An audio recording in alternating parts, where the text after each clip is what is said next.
बिस्मिल्लाहिर्रहमानिर्रहीम। अस्सलामु अलैकुम दोस्तों। नाज़रीन, इल्म नजूम या सितारा शनासी कोई बाकायदा इल्म नहीं है, ये महज अंदाज़ा और ख़याल आराई है। इल्म नजूम के ऐसे कोई उसूल व क़वानीन नहीं जिनके इस्तेमाल और सितारों व बराह रास्त मुशाहिदे से आइंदा होने वाले वाक़यात की यकीनी खबर दी जा सके। कदीम ज़माने से नजूमी, रमाल, जफ़र, जादूगर, तोते वाला, कहान, नाम नहाद, दरवेश और जिन्नों वाले हर दौर में मुस्तक़बिल की खबरें देने का दावा करते रहे। अक्सर लोग बीमारी, बेरोज़गारी, मालूमात, शादी और कारोबार वगैरह के सिलसिले में परेशान रहते हैं। डूबते को तिनके का सहारा के मिस्दाक परेशान हाल लोग उनसे रुजू करते हैं, जो उनसे नजराने वसूल करके उल्टे सीधे जवाब देते हैं और पुरुम्मीद रखते हैं कि ऐसा सदियों से हो रहा है। इसी तरह से कई लोग दावा करते हैं कि वो हाथ देख कर आपका हाल और मुस्तक़बिल बता सकते हैं। ये इल्म दस्त शनासी कहलाता है। उलमा कहते हैं कि हाथ की लकीरों को देख कर गैब की खबर देना, इसका सीखना और करना दोनों हराम हैं और इससे पनाह मांगी गई है। इस बैकग्राउंड का ताल्लुक इस सवाल से है जो भारत की रिहायशी लड़की टीना ने डॉक्टर जाकिर नाइक से किया। इस लड़की ने पूछा कि मैं हिंदू हूँ, मैं भारत में रहती हूँ।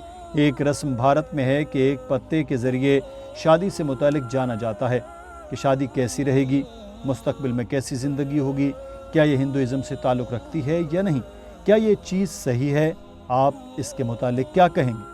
My name is Tina. I'm a pharmacy student and I'm a Hindu.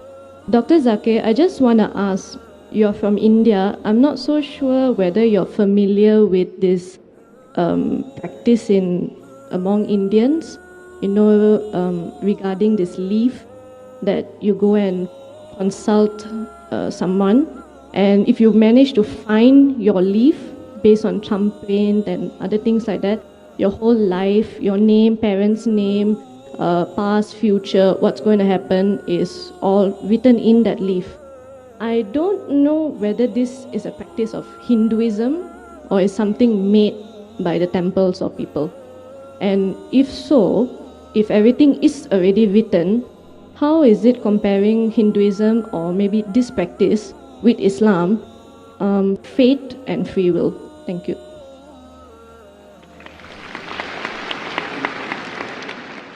The sister posed the question that there may be certain practices in India about picking up leaf which mentions about a future. There are different types of practices. It may not be part of the scripture, but there are different types, mainly talking about the future. Doctor Zakir Naik ने इस सवाल का जवाब देते हुए बताया कि दुनिया में बहुत सी ऐसी चीज़ें चलती रहती हैं जिसमें लोग दावा करते हैं कि पत्तों के ज़रिए या किसी भी और तरीके से वो आपको बता सकते हैं कि आपका मुस्तकबिल कैसा होगा। ज्योतिष वगैरह गलियों में फिरते रहते हैं, वो कार्ड फेंकते हैं और तोता जाकर एक कार्ड उठाता है जिसमें मुस्तकबिल के दावे लिखे होते हैं। साइंसी तौर पर ऐसी मशीनें हैं जिससे आप अपनी तारीख़ पैदाइश लिखें, वो आपको कुछ न कुछ बता देती है। इस बुनियाद पर देखें तो ये बहुत ज़्यादा आम है।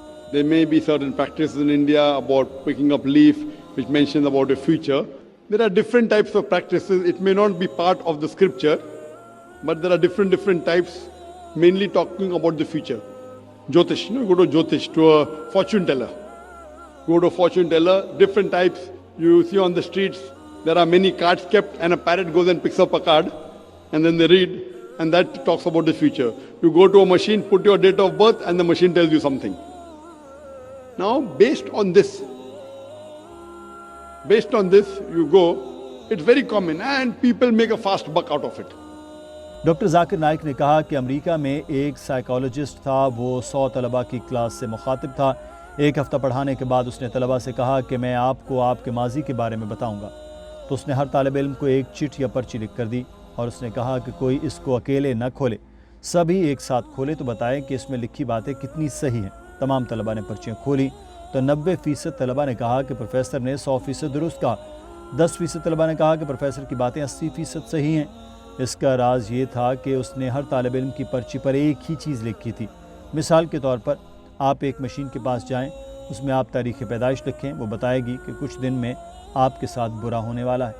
तो अच्छी बुरी चीज़ें तो इंसानी ज़िंदगी में होती रहती हैं। There was a psychologist in States who taught a class of 100 students, and at the end of a week he said, I will tell you about your past to each student, and he wrote to each student separately. He gave them a chit. He said, don't open. You open together, and after you open, you tell me how accurate was I in my talking about your past.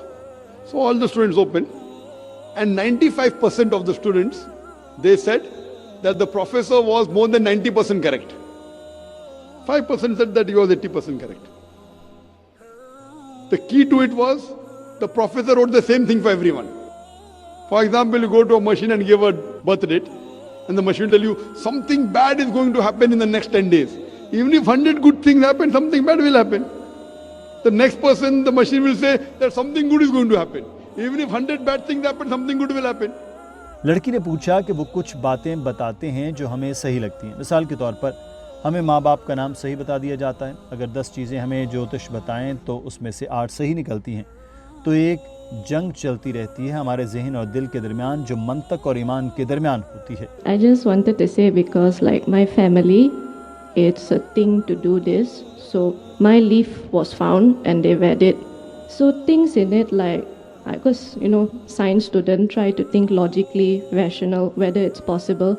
Because sometimes when some things they say, for example, this is your mother's name, they got it correct. This is your father's name, they got it correct. And I think it's in Sanskrit, so it's like you have to believe entirely what the guy is saying, because you can't check it yourself whether it's right or wrong. I think I was 16 when I read it, so they said the age where you read it was 16.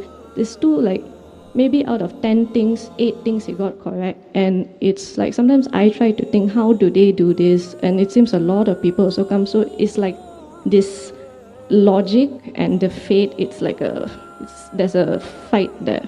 Doctor Zakir Naik ने कहा कि कुरान में ये लिखा है कि पांसे फेंकना, शराब, जुआ, मुस्तकबिल बताना वगैरह हराम है। लेकिन कुरान में ये नहीं लिखा कि मुस्तकबिल बताना नामुमकिन है। मुस्तकबिल की खबर देना मुमकिन है और बहुत से लोग इसको सही तरीके से अंजाम भी देते हैं। हदीस में है कि कुछ जो खबर सुनकर आगे पहुंचाते हैं, मगर इसका ये मतलब नहीं कि हमें ये करना चाहिए। ये इस्लाम में मना किया गया है। लेकिन ज्योतिषियों की जो अक्सरियत है वो सिर्फ पैसा बनाने के लिए ही इस काम में आई है, जिनको कुछ पता नहीं होता और सिर्फ इधर उधर की छोड़कर आपको लूटते हैं। लेकिन हमें इन कामों के पीछे नहीं भागना चाहिए, बेशक ज्योतिष सही हो या गलत। Based on the Quran and the Hadith, we come to know that there are Hadith of the Prophet ﷺ, that there are jinns who listen and they pass on the message to certain people. We as Muslims should not be involved in it. It is prohibited. But that does not mean no one can predict the future. Most of the people who claim are all wrong. But there may be certain human beings who can predict the future. But we as human beings should not indulge in it, whether it's right or wrong. It will be bad for us. Doctor Zakir Naik ने कहा कि 10 शनासी करने वाले भी 60 से 80% लोग सही होते हैं। लेकिन हमें मुसलमान के तौर पर काले जादू पेशगोइयों में नहीं पड़ना चाहिए, क्योंकि ये हराम है। कोई ऐसा नहीं जो कह सके कि मैं 100% दुरुस्त पेशगोई करता हूँ। एक मुसलमान के तौर पर हमें मुक़द्दर पर यकीन है कि जो हमारे मुक़द्दर में है हमें मिलकर ही रहेगा। कुरान में लिखा है कि जब कोई बच्चा पैदा होता है, जो उसका मुक़द्दर है लिख दिया जाता है। वो जो भी मुस्तकबिल में करेगा अल्लाह जानता है, लेकिन ये उसकी आज़ादी पर असरअंदाज नहीं होता, यानी कि उसकी फ़ैसला साजी की क़ुव्वत पर ये चीज़ असर नहीं करती। वो जो चाहे फ़ैसला कर सकता है। That is clearly mentioned in the Quran that Allah subhanahu wa ta'ala, when a child is born, the father is wound on the neck. It's mentioned in the Quran. Everything what you're going to do, Allah knows. But that does not interfere with your free will. Allah has given a free will. Doctor Zakir Naik ने मिसाल देते हुए कहा कि एक उस्ताद class में पढ़ा रहा है, तो इम्तहानात के नज़दीक उस्ताद कहता है कि बच्चा पास होगा, ये अव्वल आएगा, ये फ़ेल होगा। जब इम्तहान के बाद नताइज आएँ तो फ़ेल होने वाला बच्चा उस्ताद को मोरद इल्ज़ाम नहीं ठहरा सकता कि आपने कहा था कि मैं फ़ेल हो जाऊँगा, इसलिए मैं फ़ेल हुआ हूँ। तो उस्ताद ने पेशगोई की कि सारा साल एक बच्चा स्कूल आता है और सही पढ़ता रहता है, वो अव्वल आएगा। जो गैर हाजिर रहा वो फ़ेल हो जाएगा। वो गलत हो सकता है अगर फ़ेल होने वाला ज़्यादा मेहनत करके पास हो जाए, लेकिन दूसरी तरफ अल्लाह को इल्म गैब है, वो कभी गलत नहीं होता। डॉक्टर जाकिर नाइक ने मिसाल दी कि एक आदमी एक जगह जा रहा है, वो चंद सड़कों के दरमियान पहुंचता है, वो सड़क नंबर 2 को चुनता है और इस रास्ते पर चल पड़ता है। एक तालिब इल्म जो पढ़ाई कर रहा होता है, उसके पास 2 ऑप्शन हैं, वो या तो इंजीनियर बने या डॉक्टर, तो वो तालिब इल्म डॉक्टर का पेशा चुनता है। तो इन दोनों सूरतों में अल्लाह पहले से जानता है कि आप क्या करेंगे। इसलिए नहीं कि अल्लाह ने ये चीज़ पहले से लिख रखी है, इसलिए कि आप ये करेंगे, बल्कि आपके पास चुनने के इंतखाब करने की आज़ादी है। इसलिए आपने सड़क नंबर 2 चुनी, या उस तालिब इल्म ने डॉक्टर बनने की तरजीह दी, लेकिन अल्लाह ये पहले से जानता था कि ये दोनों अफराद किस चीज़ का इंतखाब करेंगे, इसलिए हम तकदीर को मोरद इल्ज़ाम नहीं ठहरा सकते। अल्लाह ने हमें फ़ैसला साजी की आज़ादी दी है, हम इंतखाब कर सकते हैं कि हमें किस रास्ते पर जाना है। कुरान सिर्फ मुसलमानों के लिए नहीं बल्कि ये तमाम इंसानियत के लिए है। अगर हम इसको पढ़ें और इस पर अमल करें तो ये हमारी सारी उलझनों का हल है।